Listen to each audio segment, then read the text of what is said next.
The dust of the road rose with every weak step Alita took. Her bare feet were bleeding, but the physical pain was nothing compared to the emptiness in her chest. Beside her, Kai, her 8-year-old daughter, dragged her feet trying to be brave. In her arms, Mika, barely 5 years old, had stopped crying. That was what scared her most. The silence of a child who should be full of life. 3 days without food. The last piece of bread had disappeared yesterday at noon. Alita had given her portion to the children. As always, her stomach roared, but that sound had become so familiar she barely noticed it anymore. Fever had taken her husband 4 months ago. First the cough, then the high fever, and finally he stopped breathing. The tribe, weakened by the same illness, scattered. Alita, with 2 young children, couldn't keep up. She was left behind alone. She had tried to survive, but without help it was impossible. The drought had killed the plants she knew, and now, after weeks of wandering, she had arrived at this small town surrounded by ranches. People looked at her with distrust. No one spoke, no one helped, only looks that said, "You're not from here, we don't know you." Her pride was still intact, though everything else was crumbling. She wouldn't beg for herself. But when she looked at Kai trying not to cry and felt Mika's fragile body, something broke inside her. She saw the ranch in the distance. It wasn't the biggest, but it was well kept. Straight fences, clean stable. There was something about that place that gave a strange feeling, as if someone was working hard to fill an emptiness. She stopped at the entrance. Her hands trembled. She had never asked a stranger for help, but pride didn't feed children. She took one step, then another. Then she saw him, a tall man working near the stable. Worn hat, slow movements, mechanical, as if he did the chores just to do something. She approached. Each step was a battle against her pride. The man was repairing a fence, driving a post without energy.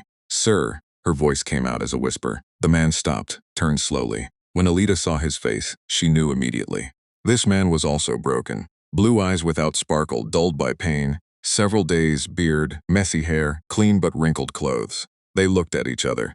Alita recognized something familiar in those eyes. Loss. "Sir," she repeated louder. "I need." The words got stuck.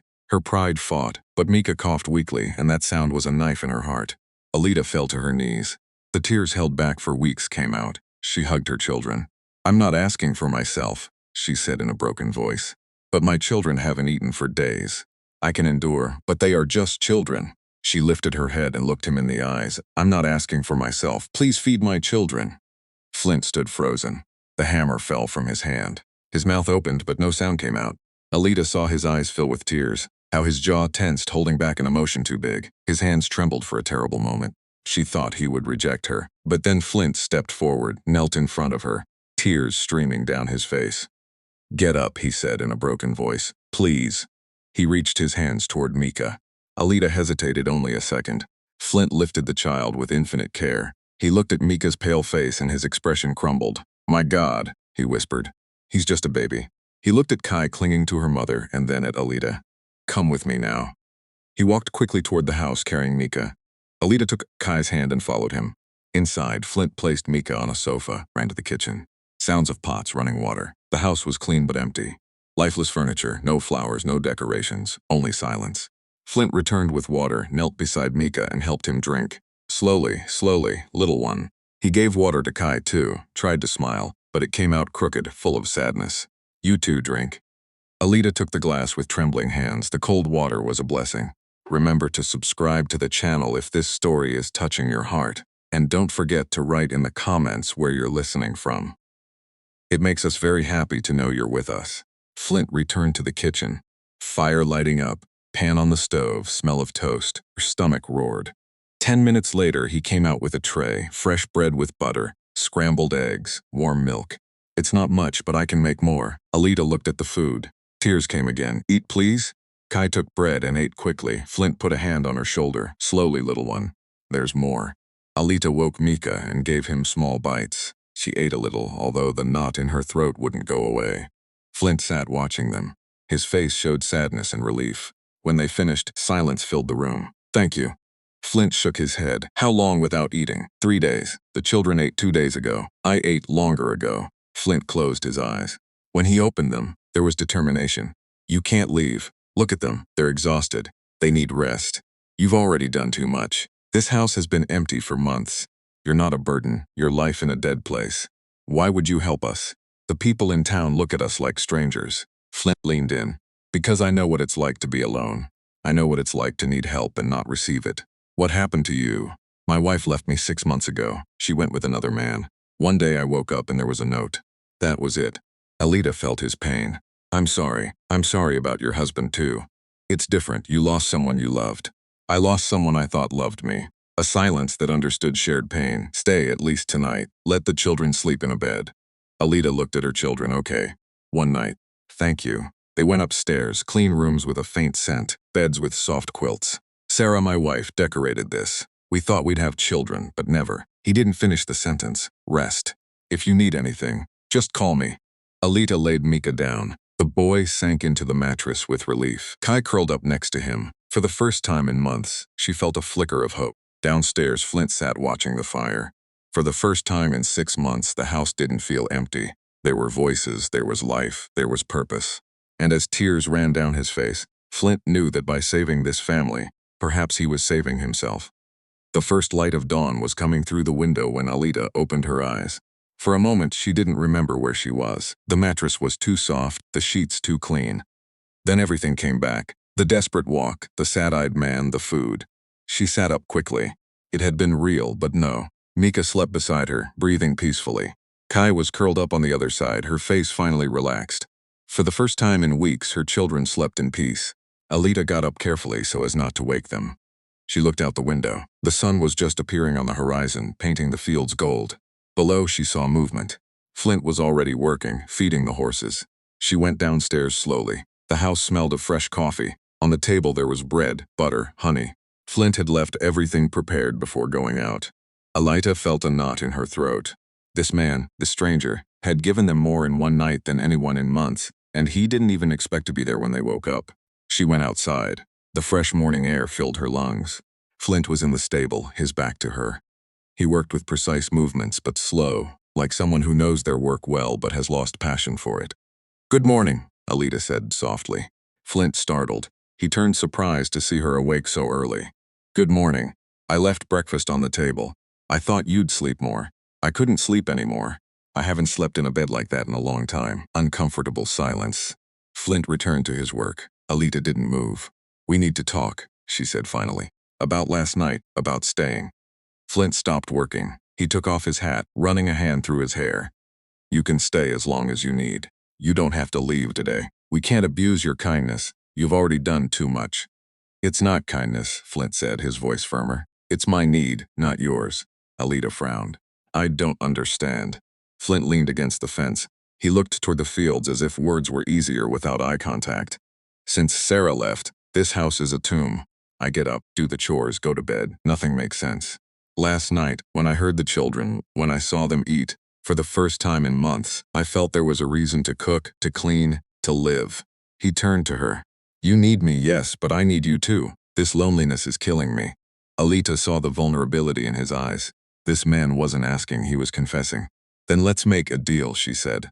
We stay, but not as charity. I'll work. I can cook, clean, tend the garden, help with the animals. I won't be a useless burden. You're not a burden. I know, but I need to feel I earn my place here. My pride wouldn't let me just receive without giving anything. Flint studied her for a moment. He saw in her the same determination he had seen last night, the same strength despite everything she had lost. Okay, a deal. Then, you stay, help me with the ranch. In return, you have a house, food, and safety. He extended his hand. Alita looked at it a moment before shaking it. Her grip was firm, decided. Deal. At that moment, the house door opened. Kai ran out, looking for her mother with scared eyes. Mama, where were you? Alita hugged her. Here, little one. I was just talking to Mr. Flint. Kai looked at Flint shyly. He smiled at her. A genuine smile this time. Good morning, little one. Did you sleep well? Kai nodded, still clinging to her mother. There's breakfast inside, Flint said. Are you hungry? Kai's eyes lit up. She nodded enthusiastically. Go wake your brother and eat. Mr. Flint and I will come in a moment. Kai ran back to the house. Flint watched her go with a soft expression. She's a sweet girl. She is. She's been very brave through all this. Too brave for her age. Children are stronger than we think, Flint said, though they shouldn't have to be. They walked together toward the house. Inside, Kai had woken Mika, who still had half-closed eyes but smiled at the food. They had breakfast together. They didn't talk much. But the silence was comfortable. Mika ate slowly, savoring each bite. Kai asked if she could have more honey, and Flint passed the entire jar with a smile. After breakfast, Alita began to clear the plates. Flint tried to stop her, but she gave him a firm look. "We said it was a deal. I help." Flint raised his hands in surrender. "Okay, but let me show you where things are." He showed her the kitchen, where he kept the plates where the pots were. Alita memorized everything quickly. "There's a garden behind the house," Flint said. "Sarah planted it, but I haven't been able to take care of it well. It's full of weeds. I can fix it," she said with confidence. "I know about plants. There are also chickens. They need eggs collected every morning. Kai can help with that. It'll give her something to do." Flint nodded. He seemed relieved to have help, but also nervous, as if he didn't know how to act with people in his house again. "I have to go to town this afternoon," he said. "I need some supplies. Will you be okay here alone?" Alita noted the real question behind his words. Would they leave while he was gone? "We'll be here when you get back," she said firmly. We made a deal. Flint looked into her eyes and nodded, believing her. That afternoon, when Flint went to town, Alita began to work. She cleaned the kitchen thoroughly, organized the cupboards. Kai helped, excited to have tasks. Mika played on the floor with some wooden blocks he found. Alita went out to the garden. It was neglected, sure, but it had potential. She began pulling weeds, her hands working with muscle memory. This was familiar. This she knew how to do. While she worked, she thought about the strange turn her life had taken. Yesterday she was desperate, starving. Today she had a roof, food, and a purpose, and a stranger with sad eyes who needed help as much as she did. When Flint returned from town with supplies, he found the kitchen shining, the garden half cleaned, and Kai carefully feeding the chickens. Alita was preparing dinner, moving through the kitchen as if she'd always been there. For the first time in 6 months, Flint entered his house and felt warmth. "Smells good," he said, setting the supplies on the table. Alita turned and smiled at him. "Stew, I hoped you'd like it." Flint felt a knot in his throat. Sarah never cooked for him like that. Sarah never smiled that way when he came home. "I'm sure I'll love it," he managed to say. That night they ate together like a strange but functional family. Mika laughed when Flint made a funny face. Kai told about the chickens. Alita served the food with care, and when the children went to sleep, Flint and Alita sat on the porch looking at the stars. "Thank you," Flint said softly, "for staying, for this." "Thank you," Alita replied, "for giving us a chance." They didn't say more, they didn't need to. Both understood that this deal was more than work and shelter. It was two broken people helping each other heal. 2 weeks passed. 2 weeks that transformed Flint's ranch from a silent house to a home full of life. Alita worked from dawn to dusk, but it wasn't the exhausting work of desperation. It was work with purpose. The garden now flourished. Alita had cleared all the weeds and planted seeds that Flint bought in town. Tomatoes, pumpkins, herbs. Her hands knew the earth. They knew exactly what each plant needed. Kai had become the official chicken keeper. Every morning she ran out to collect the eggs, counting them with pride. Mika had gained color in his cheeks, and his laugh filled the air when he played in the yard. Flint had also changed. He no longer worked with mechanical movements. There was purpose in his steps. He smiled more, talked more. One morning, while preparing breakfast, Flint came in with a worried expression. "I have to tell you something," he said, sitting at the table. "The town is talking."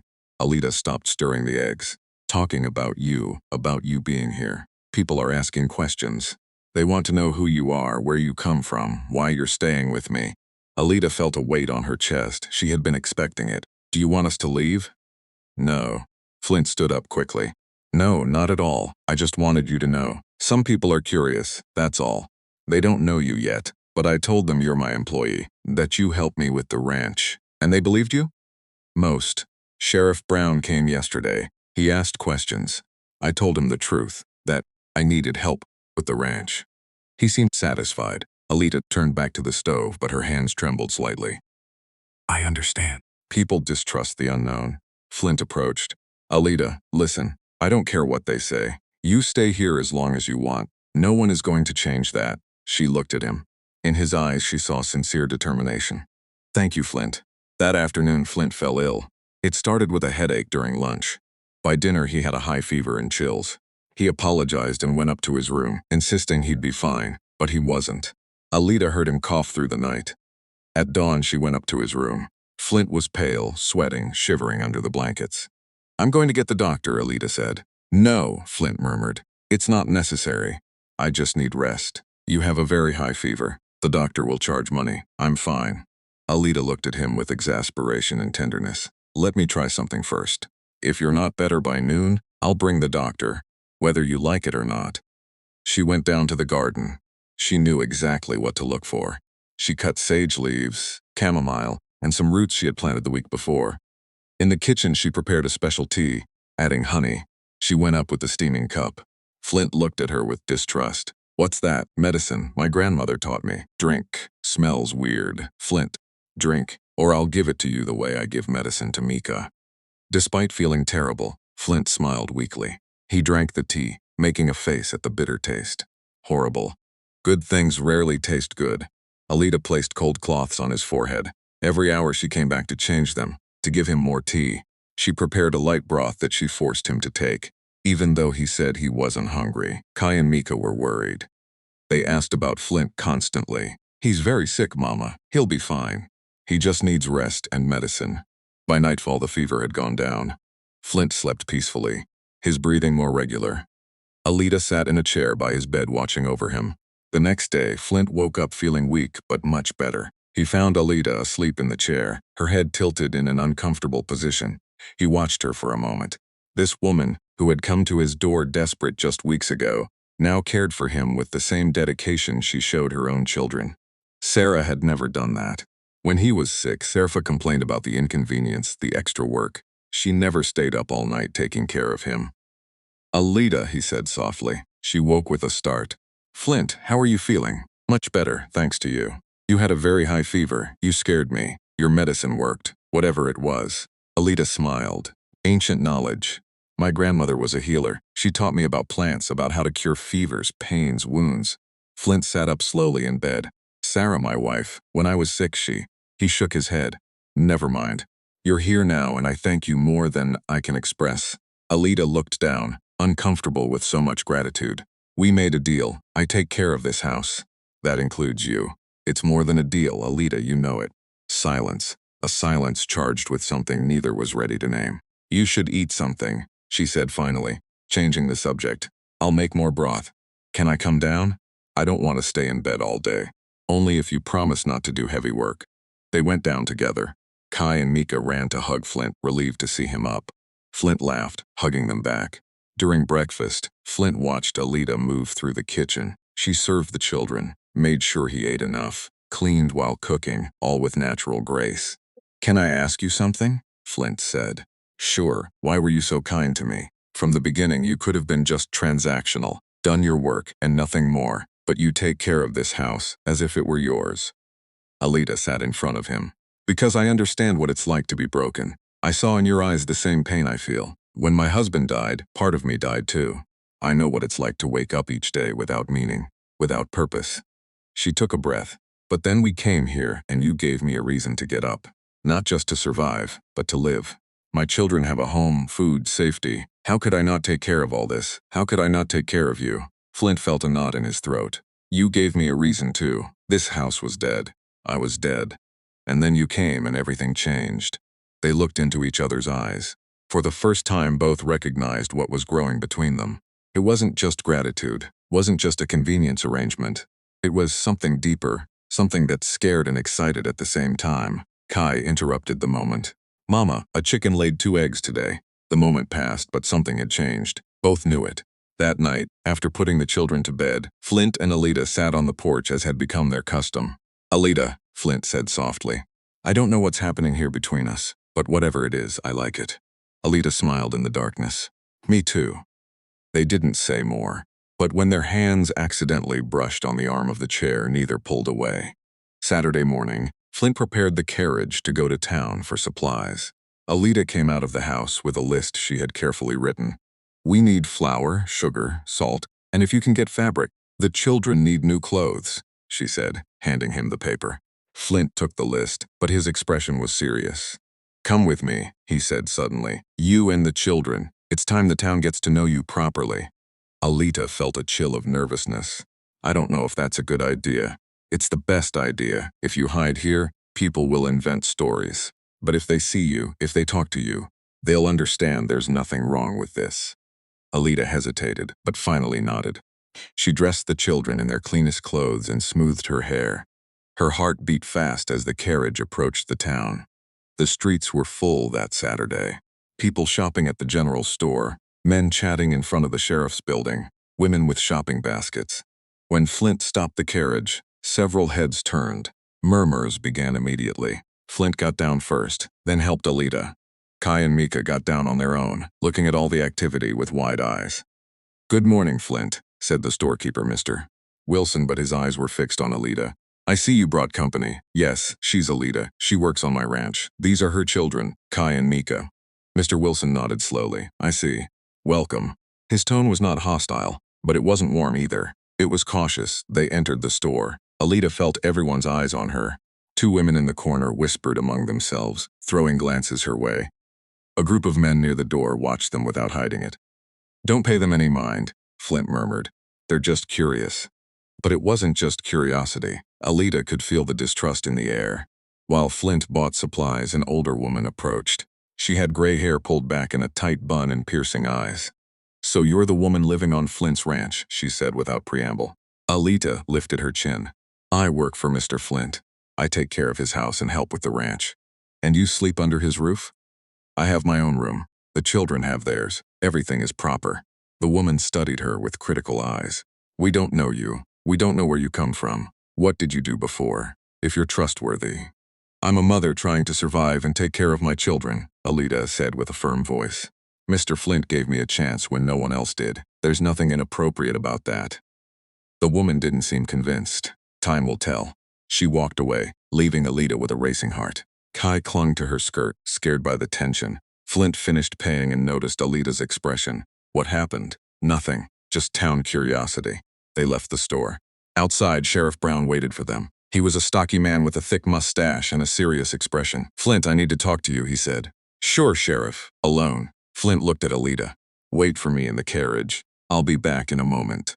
Alita got in with the children, her stomach in knots. From the carriage, she saw Flint and the sheriff talking. The sheriff made gestures with his hands, his expression serious. Flint responded with a firm voice, his posture tense. The conversation lasted several minutes. Finally, Flint returned to the carriage. His jaw was tight, his eyes dark with contained anger. He didn't speak until they were out of town. "What did the sheriff say?" Alita asked finally. Flint tightened the reins. "He said several people in town are concerned. They say it's not appropriate for a woman to live in my house without being married. That people are talking. That I'm damaging my reputation and yours." Alita felt the world crumble. "I should leave." "No." Flint stopped the carriage abruptly. "You're not going anywhere. I told the sheriff exactly what I told you. It's my ranch, my house, and I decide who stays. But the people in town can think what they want," Flint said with a hard voice. "I don't care. You and the children have a home with me. That's not going to change. Flint, I don't want to cause you problems. If your reputation is affected, if people stop doing business with you, then I'll learn to live without their business." She interrupted him. "Alita, listen to me." After Sarah left, those same people looked at me with pity, whispered behind my back. They treated me as if I were broken, as if I were less. And you know what? Not one came to ask if I was okay. Not one offered help or company. His voice softened. "You came into my life when I was at my worst. You gave me purpose, a reason to get up every morning. I'm not going to let the town people destroy that because they're afraid of what they don't know." Alita had tears in her eyes. "I don't want you to suffer because of me." "I'm not suffering. I'm living for the first time in months. I'm really living." They arrived at the ranch in silence. The children ran inside, unaware of the tension. Flint and Alita unloaded the supplies without talking. That night, after dinner, Alita was putting away dishes when she heard the sound of horses outside. Her heart raced. Flint went out to the porch. 3 men from town had arrived. Alita recognized them from the store. They were farmers, Flint's neighbors. "Flint, we need to talk," said one of them, a tall man named Marcus. "Talk. It's about that woman. People in town are worried. We don't know her. We don't know anything about her. She could be dangerous.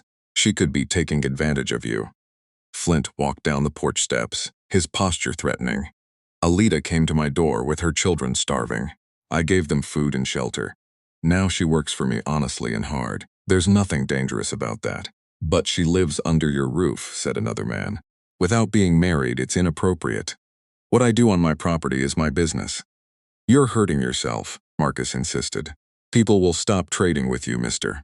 Wilson is considering not selling you supplies anymore. Then I'll go to the next town. Flint, be reasonable. Just ask her to leave. We can help her find another place, maybe with some family that needs domestic help. She's not leaving, Flint said with dangerously calm voice. And if you come to my property with these demands again, you won't be welcome. The three men exchanged looks. You're making a mistake. It's my mistake to make. The men left, shaking their heads.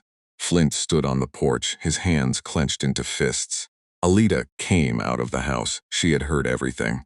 Flint, I'm not going to listen to that. You should leave, he said without turning. No, after this they're threatening your livelihood. My livelihood means nothing if I'm alone in this empty house again. He turned toward her, and she saw tears in his eyes. You don't understand. You saved me as much as I saved you. This strange family we've formed is the only real thing I have. Alita felt her own heart break and heal at the same time. I feel the same. Then let's not talk about leaving anymore. We'll face this together. Alita nodded. They stood on the porch looking at the stars. Two people who had found strength in each other's fragility. Inside, Kai watched through the window, not fully understanding what was happening, but feeling that something important was changing. The next day, Mr. Wilson sent a note. He would no longer sell supplies to Flint. Two families who had planned to buy cattle from him canceled their orders. The town had taken its position, but Flint didn't give in, and Alita stayed by his side, preparing for the storm they knew would come. The following weeks were difficult. Mr. Wilson followed through on his threat. Flint had to travel 2 towns further to buy supplies.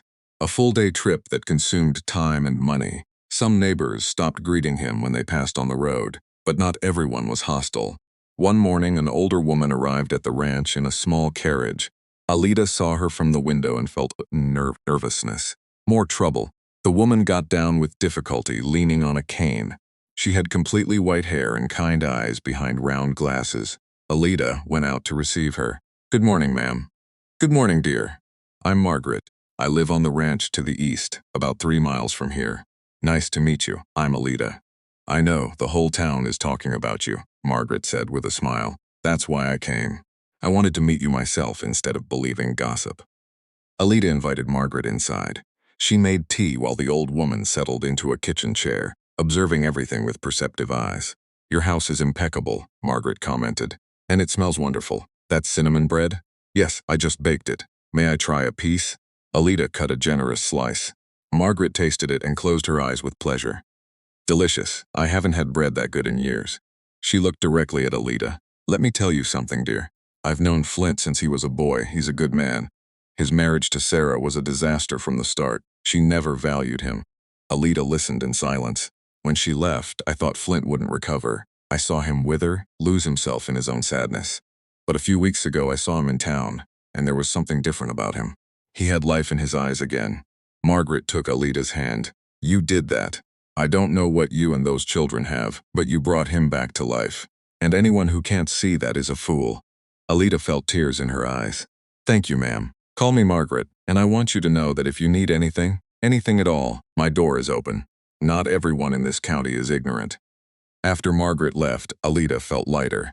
They weren't completely alone. There was still kindness. That afternoon another visit came, Sheriff Brown. But this time his expression wasn't severe. Miss, he said, taking off his hat. Is Flint here? He's in the stable. Is there a problem, Sheriff? No, actually I came to apologize. Alita blinked in surprise. Apologize? Yes, I let the town's pressure make me question the situation here. But I've been watching. I've asked around discreetly, and all I hear is that you work hard, take good care of your children, and that Flint is better than ever. The sheriff cleared his throat. My wife, Beatrice, reminded me of something last night. When I was young and new to town, no one knew me. They distrusted me. It was hard to earn their trust. She told me I was doing the same to you, judging you without knowing you. I appreciate your words, Sheriff. There's more. Some merchants in town are reconsidering their position. Margaret Hay has been talking to them. She's very respected, and when she defends someone, people listen. When Flint came from the stable and heard the sheriff's words, his expression softened. Thank you, Sheriff Brown. It means a lot. I'm just being fair. Oh, and my wife wants to invite you all to dinner on Sunday. She says it's time Alita and the children meet some kind people from town. That night, Flint and Alita sat on the porch, as was their custom. The moon was full, lighting up the fields. Things are getting better, Flint said slowly. But they're getting better. Margaret was very kind today. She made me feel welcome. She's a good woman, always has been. Comfortable silence. Then Flint spoke, his voice soft. Alita, I have to tell you something. These past months have been the happiest I've had in years, perhaps in my whole life. Alita turned her head to look at him. When I married Sarah, I thought that was happiness, but it was something shallow. She loved the idea of having a ranch, of being a rancher's wife, but she never loved me. We never built something real. He took a deep breath. With you, it's different. We build something every day. You cook, I work the land. You tend the garden, I fix the fences. The children make us laugh. We eat together, we talk. It's simple, but it's real. Alita felt her heart beat faster. I feel that way too. When my husband lived, we were happy, but that life ended. I thought I'd never feel complete again, but here with you, I feel at home. Flint reached out his hand. Alita took it. Their fingers intertwined, warm in the cool night. I don't know what we are, Flint said. I don't know what to call this, but I know I don't want it to end. Neither do I. They stayed like that, holding hands, looking at the stars. They didn't need to define what they felt. Not yet. On Sunday, they went to dinner with Sheriff Brown and his wife. Beatrice turned out to be a cheerful, talkative woman who immediately adored Kai and Mika. She prepared a feast and the children ate until they were full. During dinner, Beatrice told stories from town that made them laugh. The sheriff talked about his years as a young lawman. It was a warm night, full of good food and better company. When they left, Beatrice hugged Alita. Come back soon and don't let the town fools bother you. Good people support you. In the following weeks, more people began to change their minds. Mr. Wilson, pressured by Margaret and others, finally gave in and allowed Flint to buy supplies again, though with some stiffness. A young family from town, the Morrisons, visited the ranch. They had heard about Alita's garden and wanted advice. She generously shared her knowledge, and soon others came to ask her about plants, herbal remedies, and harvests. Alita was becoming part of the community, not by force, but because her kindness and knowledge were undeniable. One autumn afternoon, while Alita was harvesting vegetables from the garden, Kai ran toward her. Mama, Flint says we should go to the creek. We're going fishing. Alita smiled, put down her basket, and followed her daughter. At the creek, Flint already had the fishing rods ready. Mika jumped excitedly. They spent the afternoon fishing. Flint taught the children how to bait the hook, how to cast the line. Kai caught her first fish and screamed with joy. Mika laughed so hard he almost fell in the water. Alita watched them, her heart full of an emotion she hadn't felt in a long time. This was her family, not by blood, not by official marriage, but by choice, by love. That night they cooked the fish they had caught. Dinner was noisy, full of laughter, as the children told the story with increasing exaggerations. After putting the children to bed, Flint and Alita went out to the porch. The air smelled of approaching rain. Thank you, Alita said softly. For what? For today, for every day, for giving us this. Flint looked at her with tenderness. You gave me.